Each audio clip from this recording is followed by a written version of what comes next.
Hello friends, Adam here with FED.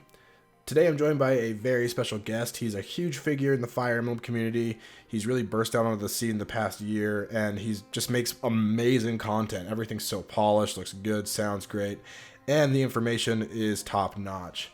So today we're joined by Chaz Aria, LLC. What's up, everybody? It's your boy Choopy Choosy back in the discussion. What's up, man? Thanks for coming on. Hey, no problem. My pleasure. I love the channel. I'm subscribed. One of the few channels I'm actually subscribed to. Oh wow, I'm honored. Yeah. I'm honored. Yeah. Well, you don't do a lot of Let's Plays, so that's pretty much why. you make good content, and as long as you're not making Let's Plays every day, I'll subscribe. I have a very curated subscription box. You know. Yeah. So. Well, I appreciate that. Yeah, my subscription box is like, I kind of hate it because I am subscribed to a bunch of Fire Emblem YouTubers that just put up Let's Plays all the time, and half my subscription feed, I'm like, I don't care. I know. I'm about to do my first Let's Play because I feel like I got all this time off, so I might as well put it to a Let's Play and see how it goes. You know. And it's funny. I wouldn't watch it myself, but. Yeah, it's funny you say that. I'm thinking about doing that just because of all the time I have right now, and I figure people are just sitting around at home, you know, with all this virus going around. So exactly, it's crazy stuff, man. This is a crazy time. It's nuts. It's nuts. Gonna go down in history. Like, people are gonna ask, like, "Oh, what was it like during the pandemic?" Yeah. Oh, it was, for me, it was exactly like it was before. For most gamers, not much has changed.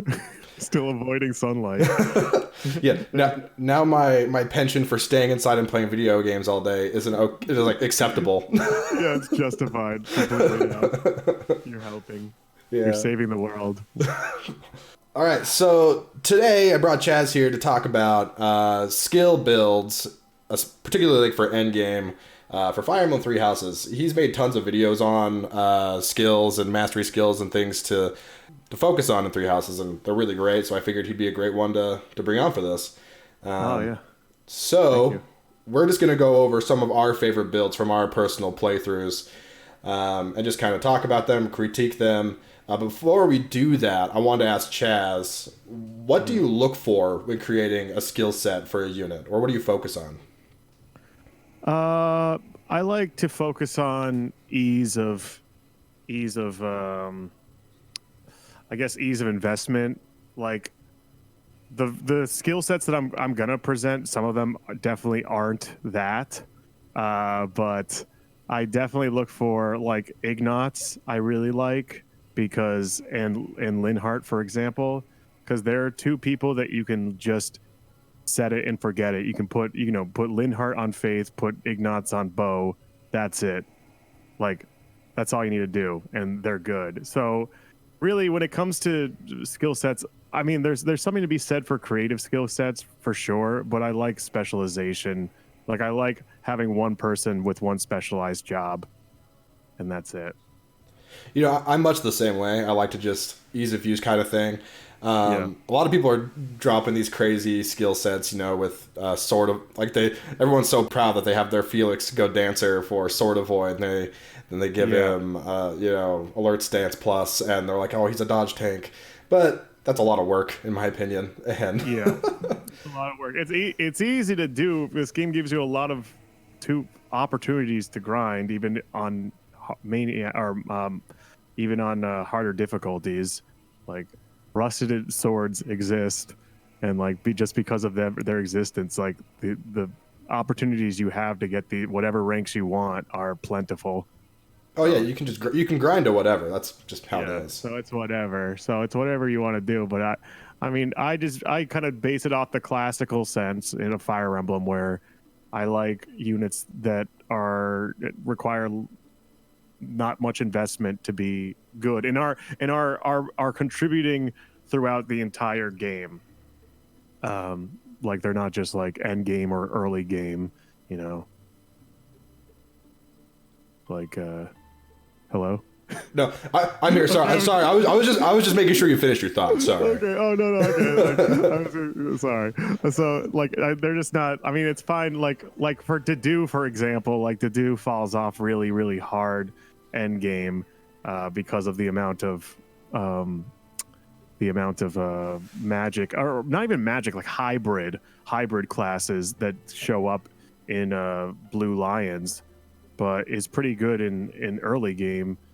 But I think that because I like just somebody who contributes throughout the entire game, pretty much, like who has something to offer. And another person, I mean, I also just say Ignatz, another person that I really like, because he, even before he gets Hunter's Volley or whatever, his skill set is contributing throughout the entire game. Hit plus 20 helps helps with gambit hits. He has rally speed. He's got seal defense. Like all these things are really a really cool toolkit that that sort of grows with him, and then he'll get a sniper and then become the delete button instantly, but like before that he's still contributing a lot to your army. Yeah, for sure. All right, so with that, let's get into some of our favorite builds from our own playthroughs.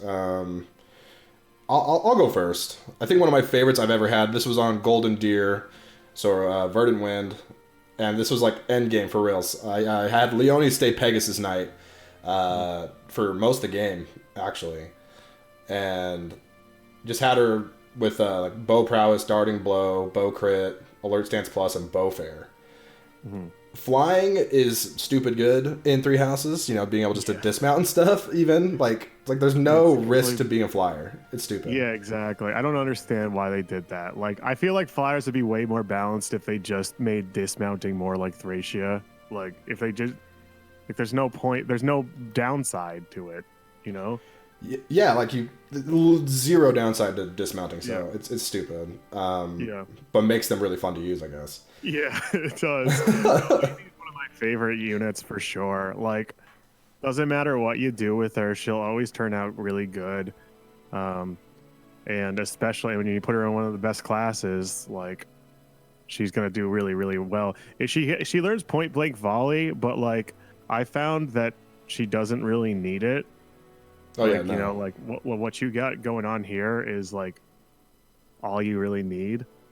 But point blank volley is a nice option just in case, because there are still like other Pegasus Knights that have like 50 something attack speed, so it is nice. But anyways, yeah. So like ideally I would have gotten her to Falcon Knight or something, but because I spent the whole game just focusing bows, I didn't really have the ranks for it, So, yeah.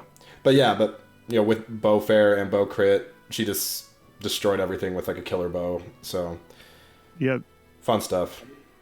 I don't remember the gross off the top of my head, but I don't think that like the difference between Wyvern Lord and Wyvern Knight and Bow Knight and Pegasus or Falcon Knight and Pegasus Knight isn't really that much.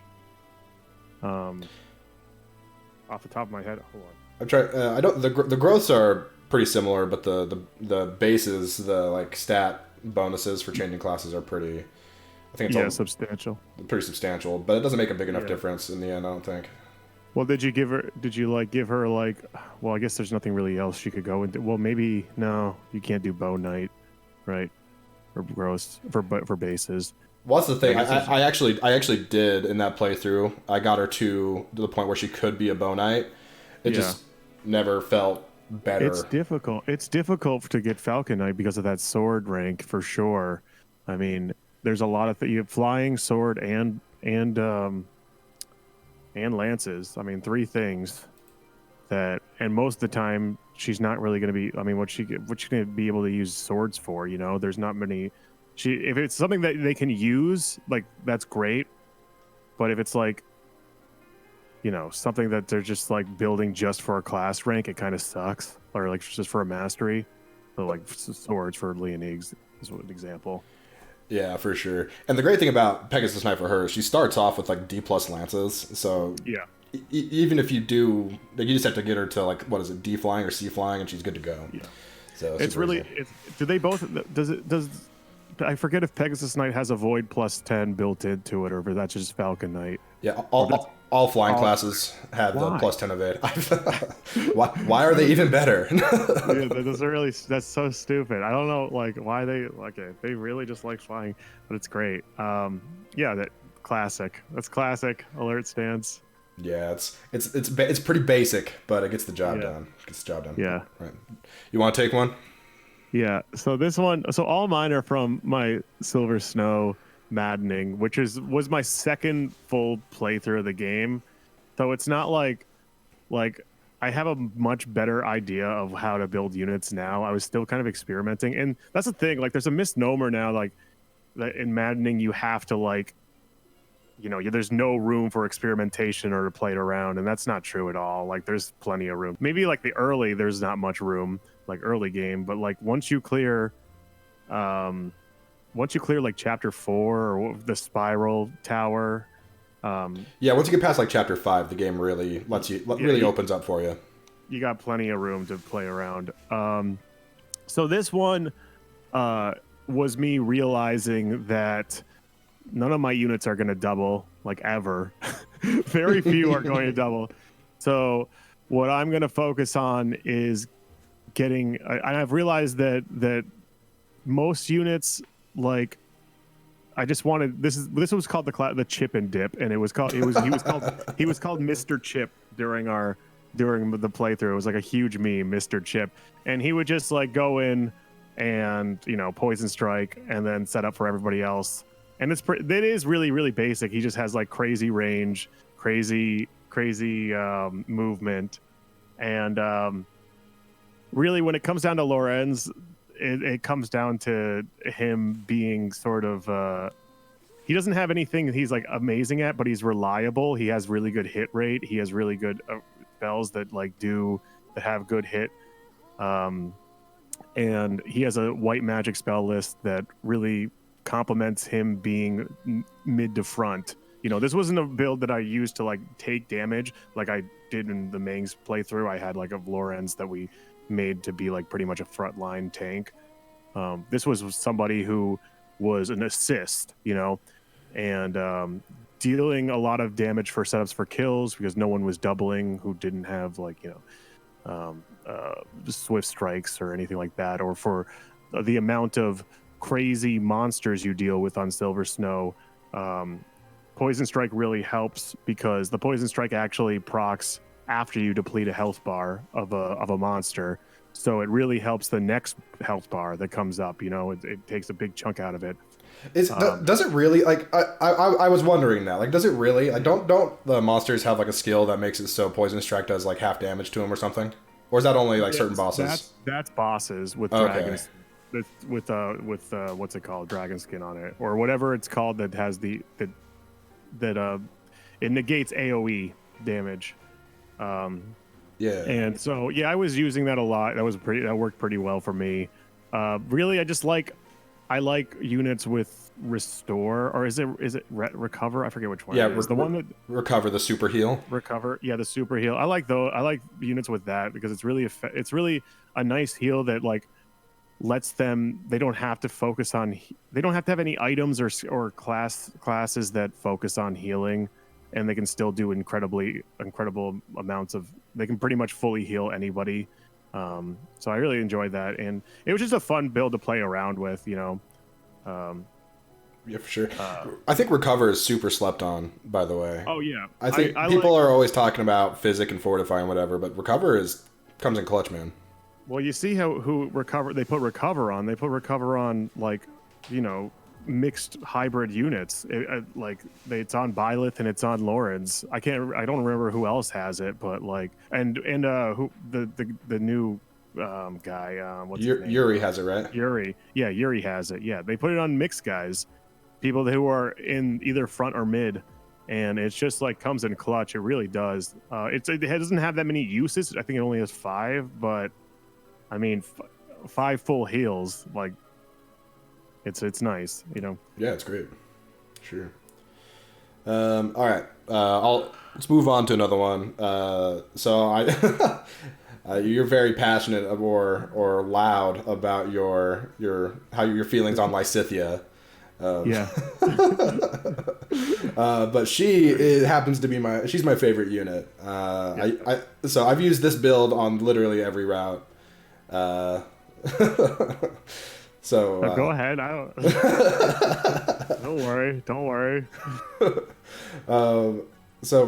she just has reason level 5, magic +2, fiendish blow, dark magic range +1, and faith level 5. There are times when I have gotten her to S plus for dark tome fair, which is like super good. But yeah, just have her sit in Grimoire. This is like the basic make Lysithea really good and one shot things on player face.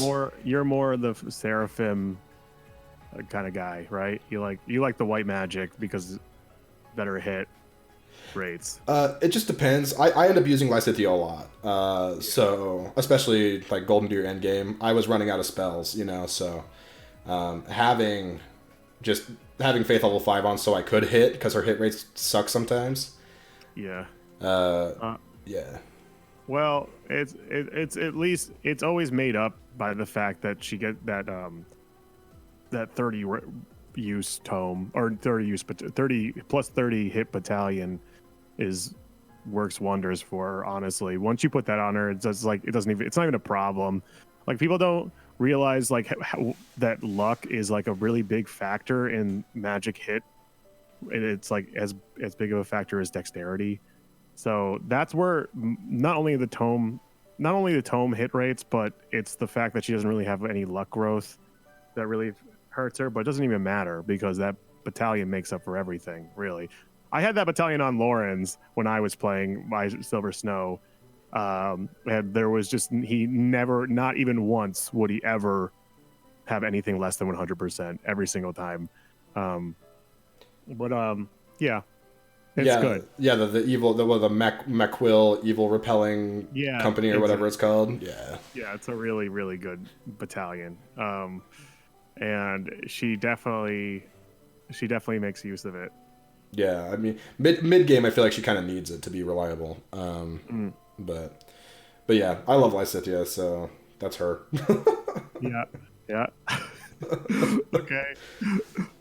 So, do we do one of mine? Yeah, we'll just go back and forth.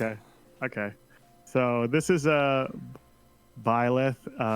This is a pitfall build, as we would call it. But honestly, this build probably saved my life. Going into Silver Snow, I didn't know. I played Silver Snow essentially blind, so I didn't know what the structure would be like. I didn't know that, like, you go into chapter 3 and you don't get to re-equip any of your abilities. You lose your Lord, all this stuff. And I didn't train Dorothea. I didn't train flyer guy. I can't what's his name? Sedith. I didn't train Sedith. So, like, I'm screwed, I'm screwed.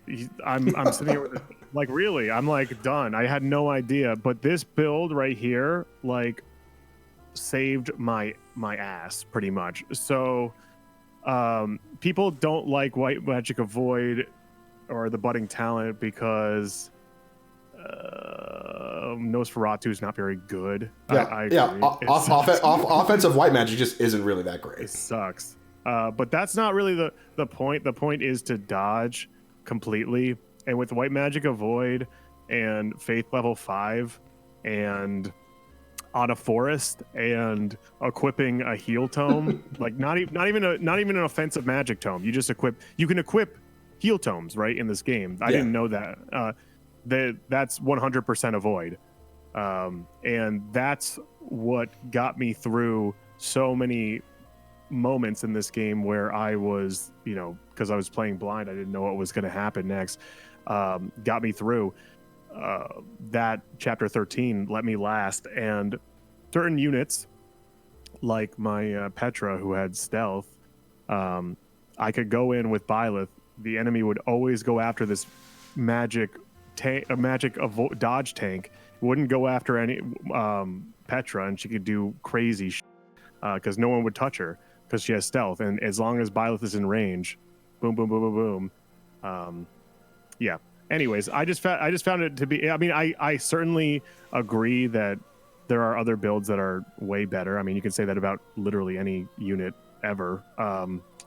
But this build really did wonders for me on that 13 and also the last map, which you'll see that many of my builds are tailored around the last map of Silver Snow, which is why I have defensive tactics. You really just have to... defensive tactics isn't very useful, especially if your battalion has like over 100 endurance. I think you'll be fine for most maps, but Silver Snow, that last map, you're gonna need defensive tactics. Well, yeah, at least on one of your guys. At least on one or two of your guys who is exchanging HP constantly, you need defensive tactics. You need your battalion to last throughout the entire map, and that map is gonna take you hours to get through. Yeah, and you need those big gambits for the end too. So like, it's almost a requirement for some units. So actually, that what you said about stealth, I always kind of thought stealth was kind of trash. Like I saw some uses for it, but that's actually really dope. Oh, it is mostly trash, but that's like one thing I like to come up with.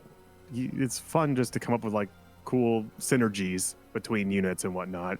And I found that there's other dodge tanks that are way better. Like the Sword Avoid would be great. I would love a female Byleth with Sword Avoid, but I mean it's impossible. Obviously, any Sword Avoid Ferdinand would be amazing, but for Sword Avoid Petra is fantastic as well. I just wish Sword Avoid wasn't locked to Dancer.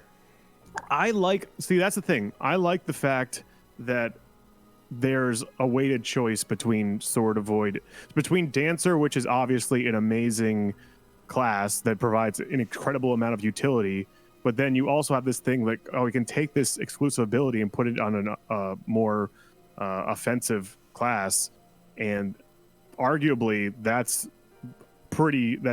almost as much as utility as a Dancer would be, especially in a game where there's so many other options that kind of supplant what Dancers do. Like you got repositions, you got stride, you have warp, like all these movement options that a Dancer's utility was in older games. Like now, just a Dancer, the thing a Dancer can do that none of those things can do is have a unit attack twice in a row, which is fantastic.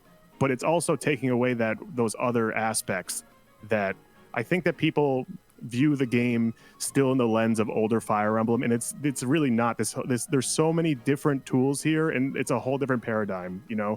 So I like that it's more weighted. I like the choice between the two is weighted. Yeah, for sure. That's really So Dancer is just less important, is what you're saying, right? Like it's just not. This is like the least important it's been. I feel like in the series, at least for a while. Yeah, and I think that's a good thing. I think that's a good thing. I mean, they need to take that same idea and apply that to flyers. that would be great if they did that.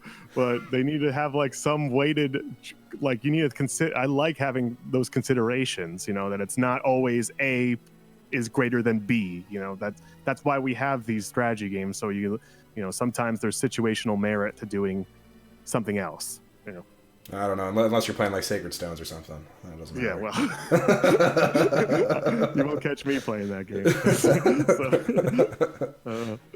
All right, let's move on to the next one. So I have Ignatz. You expressed your love for Ignatz. Yeah, this is my build, dude. This would be my build. This would be my build that I would build today, after all my experience playing through the game all 4 rounds. This guy is... Ignatz is actually... Like, I slept on Ignatz for the longest time, but more recently, Ignatz is so cool. Yeah.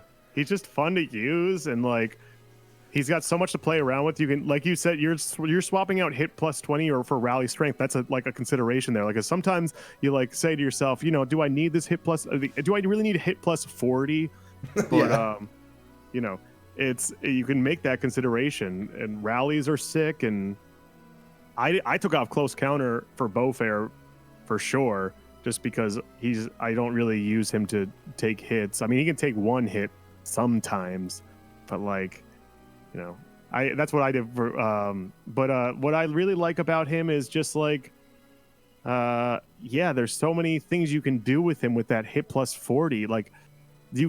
I like to just put, with Hunter's Volley, you can just put steel and silver, or steel and killer, be done with that, 2 bows, and then equip him with maybe a bunch of weapons that pertain to the situation. Like, say there's monsters on the map, and they're all you want to break their shields, you can have all 3 different types of weapons that are effective against them, and he can use them to break the shields because he has 40% hit chance on it. He doesn't even need a focus, to get the same exact effect, even better effect out of those weapons.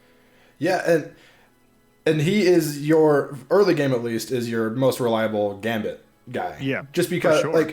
there's so many times you go up against 40, 50, 60% hit rates for gambits in the first 4 chapters, and it's maddening. It's annoying. Yeah, it's exactly pun intended, right? Yeah, it is. The charm on the enemies are really ridiculous, and he doesn't have good charm. He has a pretty bad charm growth. I think like the second worst. The worst is Lorenz has the worst charm growth or charm base in the game. Does he really? That's hilarious. Yeah, it's really funny. He actually has a decent charm growth. I think it's like 35, which to me 35 is average in my opinion. But some people would say 35 is low. I think 35 is normal, but that what's it called? He has a pretty crappy 25% charm growth, Ignatz, and he doesn't need it though. He doesn't freaking need it because he makes up for it with that hit plus 20 because it also applies to gambits. Yeah, it just makes him he is so just reliable throughout the entire game. That is something like you touched on that earlier. Actually, he's helpful always and super clutch units. Yeah, in different ways, like the gambits, then the rallies, then I'd argue that the seal defense actually helps out quite a lot, especially against monsters, because you're applying minus, what is it? Is it -7? I think it's -6. -6. Might be 7. I don't know. You're applying -6 to 3 health bars. If you hit. Well, yeah, and then you have a guy with gauntlets go up. That's -20. That's -24, and then it's crazy how much of a difference that can make. Yeah. Yeah, especially early mid game. I mean, there's no doubt that those fall off hard, like late game. But that's why we don't use seal fucking res, and because the ones that are on the master class is who the hell gives a sorry I just swore it's okay. Who the heck gives a darn? They're not going to use them. It's just they have no relevance to you at that point. You have other abilities, and your real estate is so. That's what the real estate for your abilities or skills or whatever the hell they want to call it now. They're called skills. I don't know. It's skills. I think abilities, skill. I don't freaking know. It says skills video with Chaz on the title. I don't know. I know, but people yelled at me in the comments a couple days ago that it's actually abilities, Adam. I'm like, thanks, guys. Yeah, I know. Thanks. Okay, let's go rewrite. We have to rewrite every single translation now to be in line with the newest nomenclature here. Yeah. We make sure dexterity needs to be skill for the rest of the series. Let's go back. Anyways, yeah. So yeah, I love this guy. Really good. Lots of fun things you can do with him. If you haven't used Ignatz, give him a shot. He's really good. Yeah, definitely give him a shot. If it worse, you make him he has a linked bonus with Raph, so you could try both of them. You're guaranteed to have one of them not work out for you. So you could use one of them as a linked attack, adjutant. Yeah, it's good stuff. Yeah. All right, your next unit is interesting. Yeah. Oh God, she just can't. -10 speed. Oh man. I think so this one was really fun to use, was absurdly fun to use. I really like Manuela. I like her as a character. She can make use. She's basically I've noticed she has almost the same exact growth as Ingrid. She's basically Ingrid with completely different focuses. She has a Bane and Reason, which a lot of people don't like about her, and I completely understand that. As you can see, even my Mortal Savant, level 44 Mortal Savant Manuela only has a Reason level 4, and that's just because it's really hard to train up for her. And honestly, meteor tomes aren't even worth it. So don't even bother, to be honest. Like she's fine. Thunder is good. Just you're good with thunder, kids. But that's not even like the point of her. Like really, I just enjoy her toolkit, especially in Silver Snow. I think it has a really good niche that's not there. Like in Golden Deer, it's not worth it because her toolkit of like warp and ward and restore, they all are already on other units that you have. Or is it? No, I don't remember what. I don't remember what her toolkit is, but it's I like it. Whatever it was, I remember I liked it. But I do remember it was like restore, or it was Here, let me look real quick. Yeah, look it up because I don't remember. Let me look real quick. I think it's like heal, ward. Does she have silence? Silence. That's right. Is that what she has? I think she probably does. Because these are all things that the Golden Deer have. So it's like the silence has Marianne has silence, Lorenz has ward, and Lysithea has warp, right? Yeah. So she has those. Yeah, you would have those are spells you already have in your arsenal in Golden Deer. But in Crimson Flower or Silver Snow, she's definitely someone that you want, and she has a 60% speed growth.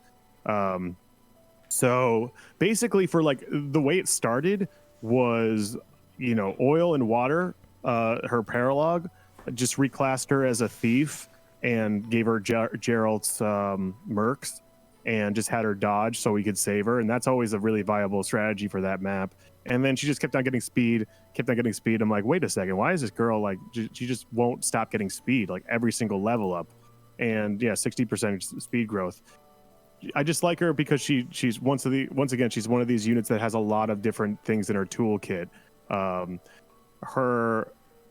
What I did was give her the Raffaelli gem or whatever it's called. I forget what it's called. Yeah, I can't pronounce half the crap in this game.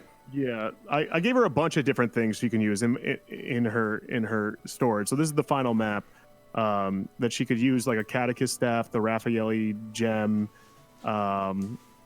Some other stuff. So basically, she wouldn't get crit, and also anyone that was next to her would get -10 crit, and that is really, really essential for the final boss, because the final boss has like a 30% crit rate on everybody. So having one person who doesn't get crit, and then anyone who's next to them, you're gonna have to be in range of the boss. Like you're just gonna have to. The range of this boss is ridiculous, and the AOE is ridiculous. Yeah. It's absurd. Like all my builds are for the final boss of Silver Snow. So there's a lot of things you could do. Having sword focus is always great because Levin sword, of course, is fantastic, and just having effective damage for whatever you want. So rapier, good. Swords have so much potential. Does she get like Soul Blade or anything like that? She has Hexblade, which is a shittier version of Soul Blade. Yeah, okay. So basically, Hexblade is like Soul Blade, but without the added res modifier. Uh-huh. But she gets that right from the start. So it's not something. I mean, it's something that's there, but it's not going to grow with you like say Frozen Lance or Soul Blade would. Yeah. But it's something you don't have to work for. It's just there from the start. So she doesn't have to be in a magic class while she's learning her sword ranks or anything like that. Yeah, Meteor Tome is fine. I learned Meteor Tome. I think that Meteor Tome's biggest asset is not the fact that it can do damage from far away. It's the fact that it grants support bonuses. Yeah, linked attacks all across the board. Linked attack. It's absurdly good. For that reason alone, I slept on Dorothea. Like, honestly, I looked at Dorothea. I'm like, wow, this girl sucks. Her growth sucks. her toolkit sucks. But she's the only girl, well, pre-DLC, she's the only student that can become a dancer and have meteor tomes. and having that equipped, having a meteor tome equipped, and still being able to contribute to the battle, because anyone can learn meteor tomes and contribute to the battle, but having a meteor tome equipped also means you can't contribute to a battle or unless you use that meteor tome, so it's like dancing and also giving support to everyone, because that's the way the linked attack bonus system works. You have to. It's a much more aggressive styled form of supports. I like it a lot more because it requires more planning than just like bunching up in a pile and like. Mm-hmm. And I don't know. And it makes a little more sense. Like you have to be in range to help.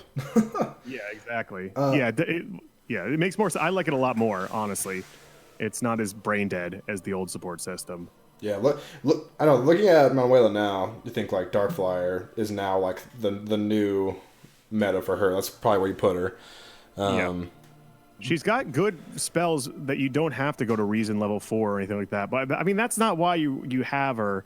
You'd have her for sword and for her white magic, and she has really good stats. I mean, if people like Ingrid, I know that some people like Ingrid. I liked Ingrid. I think there's some merit to like, just because someone has 35% strength growth doesn't mean they're useless. I feel like there's more to it than that. Sure. She's an all-arounder for sure. Yeah. How do you feel about Rally Charm? I know Manuela is like I never really used one it, of the to be few honest. that has it. I never really use it, to be honest. I just feel like there were other things that she could have been using. I mean, in hindsight, I feel like I probably could have, but I just feel like there were other things that she could have. Or it's like I said, real estate is tight, and she has a lot of things she needs to cover. So. Sure. Yeah, that's great. I mean, Rally Charm is. Oh yeah, she gets it. Fantastic. Yeah, she gets it at D Authority, so it's like. Yep. +8, +8 to Charm. Plus 40 hit. Plus 40 hit for a Gambit unless you cap it, So. Yeah, that's great. It's more situational where it's going to work, and it's good also. In case for guys, also as like a defensive thing, so it'll sort of. Stranglehold the AI into attacking when they would have gambited otherwise, like force them to, because the AI is like, if they have a better chance to do damage with a gambit, they're going to take it, or hit with a gambit, they're going to take it, and that's a pain in the ass. So for some units that, I mean, I really feel like I should have used it more. Like, once again, this was my second playthrough, so I didn't have as much of an understanding of like the game than playing through 4 times for sure. Yeah. But definitely Rally Charm is great. But I didn't use it. Yeah, I just brought it up for those listening. Like, don't sleep on Rally Charm. It's pretty good. Yeah, don't. All right. Definitely use it. Next one. So all 4 of mine are pretty basic stuff. Next one is Hilda is a Wyvern Lord. Lancebreaker, I think, is more useful on Maddening than on other difficulties. Yeah. Like, there's so many just like terrible Pegasus Knights and Falcon Knights that have like 50 million speed, and they just destroy you. Yeah. So I don't know. I like the Lancebreaker on her, and then of course just like the standards, Axe Crit, Death Blow, all that. So yeah, Lancebreaker's the best one out of all of them in my opinion because of that, for sure. Yeah, I would agree. People, I don't know. Swordbreaker has its merit too, because like sword masters and assassins are stupid fast too. But I feel like their hit is a little higher. I don't know. I could just be spouting crap out of my butt. But no, I think logistically the reason why Lancebreaker is so much more useful is because flyers aren't limited by terrain. So they like being able to bait them and safely is a lot more difficult than, say, someone who's locked aground. Even if they have pass, even if they have terrain, they can pass through terrain. There's just like flyers just go crazy and they can target whoever they want. So being able to bait them is incredibly useful and do it safely. Yeah, so if you're like struggling, like especially Chapter 14, if you're struggling with Chapter 14 on Silver Snow or Verdant Wind, like grab Lancebreaker and maybe like Alert Stance Plus if you can, and that fixes your problem. Get somebody who's going to be. I always have somebody who's specialized as the Pegasus Knight counter. Get someone who's a Pegasus Knight. Seth's a good Pegasus Knight counter. Because he's like a tank with he already has Lance Breaker. Or no, he doesn't have. Wait, yeah, he does. He does have Lance Breaker because he's got axe. No, I think he has like Sword Breaker. He's weird. He's a. Oh really? Yeah, he has like he doesn't have a very high axe base rank. That's right. Seth is kind of dumb, honestly. Like the way he starts off. Yeah, he takes a while until Swift Strikes come out. No, okay, so maybe not Seth. Maybe not Seth. I'm thinking more. I think Ferdinand, but would be a good one. But he also learns Swift Strike, so you probably want to just go Lance with him too. To be honest with you. Mm-hmm. So yeah, Hilda is like the OG. Like she's great. Also, she just has such a good mix of growth that like you can either enhance her speed and attack and dodginess. In the Verdane, in Mangs and I, we just went to put her down Fortress Knight and just let her wreak havoc that way.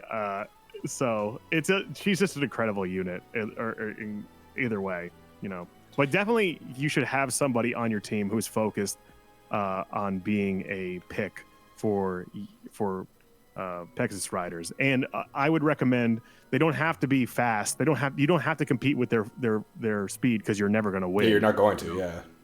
You can even have somebody who's just a tank. And as long as they have Lance Breaker and prowess, they can hit these guys. That's it. Or even if you don't even have to be focused on completely hitting the person, you can just be focused on pulling them where you want them to be and then having other people who are more reliable take them out. Because they are, they have dominion over the map. Yeah, I remember first time playing through Maddening was Golden Deer, but I was not prepared for those Pegasus Knights, man. They'll destroy you. It's on every route. Yeah, it's on every route, but especially Golden Deer and especially Silver Snow. Mm-hmm. Like 14 on Silver Snow is a lot more difficult than a 14 on Verdane Win. Oh, for sure. Because you have that extra. You have to basically put a small group of people in range of those Pegasus Knights on the side. Like you have to separate your troops. Is pretty much it. I love it. Honestly, that's one of my favorite maps on Silver Snow. Silver Snow is my favorite route, except for that last map, which is all like if that last map, which is all my units are built for, is the worst map in Fire Emblem history, hands down. I'm tempted to agree, but I don't know how to think about it. But yeah, it's horrible. It is so bad because it's just like anyone who says that Divine Pulse is optional needs to play that map and then realize that there could not be any more wrong. Like it's like that map is designed completely around Divine Pulse. Like you would not be able to do that map without Divine Pulse. It would be impossible.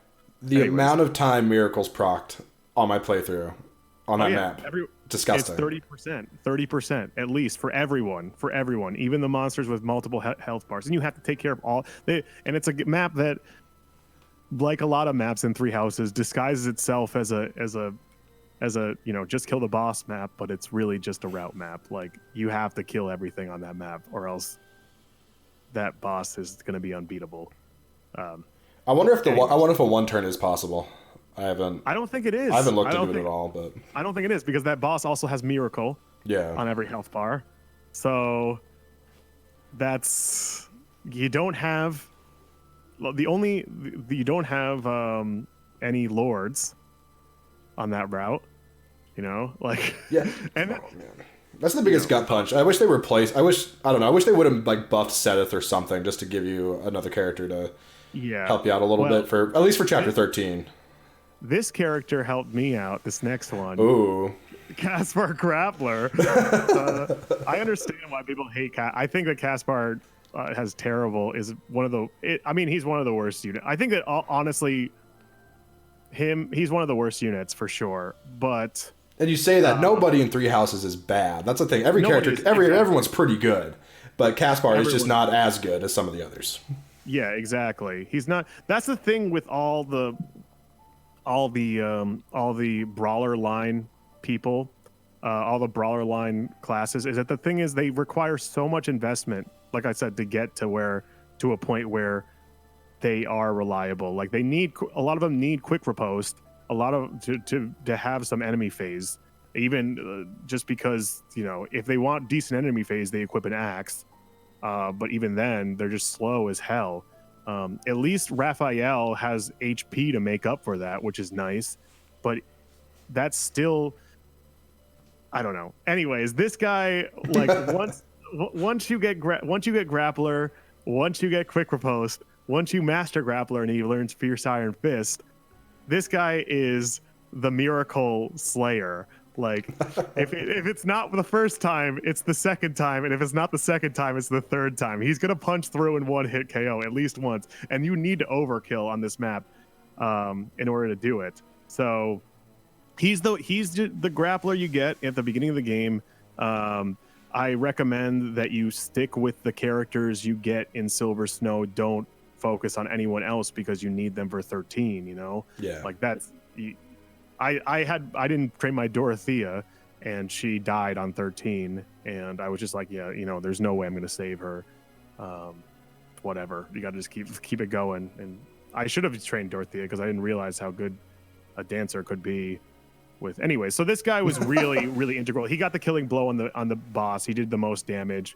In a map where every unit has a 30% chance to completely offset the outcome, this guy completely mitigates that, and any grappler will, to be honest with you. But well, I feel like units that you want to focus gauntlets and take them down that line, they feel like the classic like growth unit in the game. I feel like they start off horrible, like dealing like 4 damage per punch, but they get to the point where they're quadding for 100 damage and stuff. It's great. I also feel like people don't talk about his personal very much, and I feel like it's actually a really really good one, at least one of the better ones. It's minus 10 avoid to anything he's attacking right next to him. Oh yeah. Which I just feel like it does help a lot. And since if you're taking him down grappler, he's not going to be hitting it at range. That's the thing. Retribution on Silver Snow for this last map, Retribution doesn't really help you in the last map at all. So most of everything's gonna be done on player phase in Silver Snow endgame. And another thing, I'm defensive tactics once again, because he needs, not just for the gambits, but it's mostly for the boosts. And he's probably gonna have a gambit or a battalion with crits. The more crit, the better. Like he's just a person who's just going to be punching through miracles, Yeah, you gave him like killer knuckles, right? And just for sure. Yeah, killer knuckles, great. And then maybe like steel, like something that he won't need killer if he's going to kill either way. I'll save the killer knuckles as much as I can, but yeah, 3 knuckles, a march ring, and also I think I had the magic shield on him. The magic shield, because here's the thing, like he has quick riposte, you can load him up with whatever you want. Weight doesn't fucking matter at that point, Yeah. So if he needs that extra resistance or defense, it's there for him. I like having a good mix of items for the situation, for sure. Definitely, yeah. Caspar, again, if you think he's bad, he's not that bad. So yeah, like every other. None of them are. I mean, there's other brawler focused units that are. I think that Felix is obviously probably the best brawler focused unit because he has the most going for him. Well, yeah, just the Crest of Fraldarius alone, Yeah, activates like 40% of the time on 4 different attacks. Milo, shut your face. Exactly. And also, I feel like I know that I said that unarmed combat is like poop tier as an ability that you equip, but as an ability, like built-in ability, it's actually pretty good, especially for Felix's perf, which a lot of people are like, oh, why does he have this 6 weight shield? It's kind of like counterintuitive to whatever he's supposed to be, which is like a dodgy good boy. But unarmed combat weighs nothing, and Well, so does Training Gauntlets weigh like 1. But anyways, I just feel like he works really well as a brawler because of his perf, because it weighs so much, and that can offset the weight. Yeah, for sure. Anyways. Cool. Oh. All right. So now I have a couple of, and my dog is going crazy, and I'm not going to cut it out because you guys like Milo. They seem to like it. We love Milo, so I know I like it. So there it is. Stay away from my dog. Sure. I respect that. That's good. All right. So I got a couple builds from you people in the Discord. The link to that's in the description if you want to be a part of the fun group we are. So from I'm gonna butcher your name, Gidakal, whatever. Gidakal. Yeah, that. Gidakal. You know who you are. Yeah. Yeah. I'm talking to you. Let's go. Your submitted build is male Byleth as a Wyvern Lord with sword prowess, sword crit, wrath, vantage, and alert stance. Plus, that is quite the investment, I would say, especially into Byleth. That'd be. I feel like that's a lot to get, man. That's axe, sword, lance, flying. That's about it. But it's like A rank in each one, though. Well, yeah, and you're mastering. What is that? That's mastering mercenary. What's Wrath from? Warrior. Well, Wrath is from Warrior. Yeah. Also, you have to buy the DLC, and that's a lot of investment. Yeah, because they say that they have the chalice. Chalice. Anyways, I'm not. I mean, listen. I like. I think Wrath Vantage can work, but it can only work on like 2 units, and that being Byleth and Dimitri. Anyone because the thing is, when you have this enemy phase skill, you're riding or dying by your charm stat. And there still is, even if you max out your charm stat, there's still a chance that you're going to get hit. Like, you can't go below 20% for some of them. There's still a pretty high chance you're still going to get hit. The only way you're going to have 100% avoid from gambits is by using linked attacks, or linked evade, or linked bonus, whatever you call it. Whatever. I've tried running Wrath Vantage before. Actually, my Lysithea was the first person that I tried it on during Crimson Flower, and that was one that I used. It was New Game Plus, and that was one that I used actually in my weight video when I was like, "Here's my Lysithea with 25 strength," and she legitimately did get 25 strength by level 22 because bases are so crazy. Like bases really do change the game. I didn't have to give her anything like 20, but the thing is, like, reclassing her into magic and hoping that Wrath Vantage worked, it doesn't work because once again her charm stat is so garbage. Low that she's gonna be pooped on. But Byleth and Dimitri and really most of the lords can make use of it. That's why a lot of the 0% people, they always rely on Dimitri Dancer, Sword Avoid, because he mitigates the chance of dying. So like, this is gonna work, but it requires so much investment that it's really not working. Like, that's, you know what I mean? Like, it's this is a New Game Plus build for sure. I don't see doing this in a fresh file. Yeah, that's why I said before, like, I don't see it working. If it doesn't work with Lysithea on New Game Plus, it's not going to work. And then plus you're putting her down these bases, and and you think about it, like, charm is so important because charm is the only stat that doesn't get base modifiers. So it's like, that's the only one where the bases actually matter, and the growths actually matter, because you're not getting any boost from classes. It's the only one. I love the fact that it does that. Actually, I love the fact that that's just a whole balancing mechanic, a whole nother attribute that I just love about that game. Yeah, for sure. Yeah. All right. Next, move on to the next one from Shirker, who's honestly kind of similar. Wyvern Lord Ingrid, sword prowess level 5, sword fair, Why aren't you going axe fair on this though? She should have. Yeah, she should have. No, get rid of death blow and put freaking sword of void plus 20 on this girl. Come on. Yeah. Let's go. Don't go all the way. Let's go. No. Yeah. Like I said, with the Lord Stance plus and stuff. Yeah. Yeah. Go ahead. With the chalice. $25. $25 for the sacred. Let's go. No. Yeah, it's another one. A lot of investment. Actually, it's just all swords, so it's really not that much investment. But you still have to do flying. Well, it's all swords, but then you need A axes and A flying or whatever to get into Wyvern Lord. She's a Wyvern Lord. Why not just keep her as a Pegasus? I don't understand why people don't like Pegasus. Falcon Knight's great, man. Yeah, what the hell, guys? You're not using any fairs, so you might as well just do Pegasus either way. I guess it's just the growth rates. People still get hung up on growth rates. Yeah.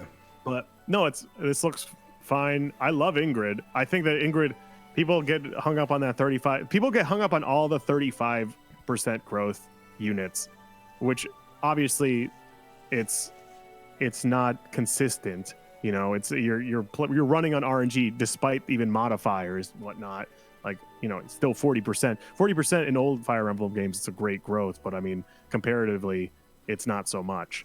Well, 40% in this, I feel like 40% in this game is pretty good. Like, yeah, especially when you get modifiers where you get like plus 10 speed or plus 10 strength from different classes. Yeah, I mean, but that's 35 after modifiers though. Like it's 35. She's 35. Like her and like Manuela and Ignatz, they're all 35, which are what I would consider honestly. The way I don't grade them based on, you know, I don't cut 5%. It's negligible. You know, 5% is nothing. I grade it based on like 50 plus is a boon. 40 to 50 is a great growth. 30 to 40 is normal, is like an average. 20 to 30 is bad, and then anything lower than that is a bane. You know, like that's people kind of have higher expectations because I think that some people come from like Awakening and Fates and just expect everything, every stat to go up every level. Yeah, which they kind of already do with this game, like with the way that you're kind of locked into getting 2 every single time. So you're gonna pay off with you're gonna get some growth every level either way. You know. Yeah, for sure. Yeah. All right, and I have one more. It's not on the document. I have one more that my mod just sent to me. So he has. Can you put it in the? Yeah, I'll throw it on the doc real quick. Or you don't have to put it in the doc. You can just put it in the message. Whatever. Or in the chat. You put it in the doc. Is it in the doc? It's in the doc. Oh, there it is. There it is. There you go. I'm not changing that. Felix. Yeah, Sniper Felix. What up? This is from Mason Ellerwood. Super dope guy. Go check out his channel. Yeah. Death blow, attack plus 2, bow fair, bow crit plus 10, and hit plus 20. That is so dope. Yo, anyone can be a sniper and kill everything. If Bernadetta can be a good sniper, anyone can be a good sniper. So come on, guys. Really, sniper is one of the best classes ever, and Felix can make. I'd argue though that Felix with his speed, like I feel like if you're gonna have good speed, you don't really need to be a sniper, you know. You should probably be something else that takes advantage of dodging and being competitive with and his crest doesn't activate on combat arts, so like that's a whole other thing. So like Hunter's Volley is like I don't know, but I think this is a fun change of pace. I don't see many people doing this. This is cool. Yeah, it's better than anything. The best builds are the fun ones for sure. Yeah, it's a fun, unique one. Yeah, definitely. All right, well, that was fun. Thanks for coming on, Chaz. No problem, dude. If you guys haven't or you don't know about Chaz, his channel, the link to his channel will be in the description of the video, and it'll also be on like the end cards or whatever. Really great stuff on Three Houses and then just other games in the series. Just really passionate about his stuff, and I really appreciate his content. It's really well made too. A lot of bad opinions, but you know that's how it goes. Thank you so much. I really love this channel is really fun, and I enjoy the uploads and the content for sure. All right, thank you, man. Awesome. All right, and of course, like the video so other people see it, and subscribe for more of this awesome content. Bye, guys. Bye bye.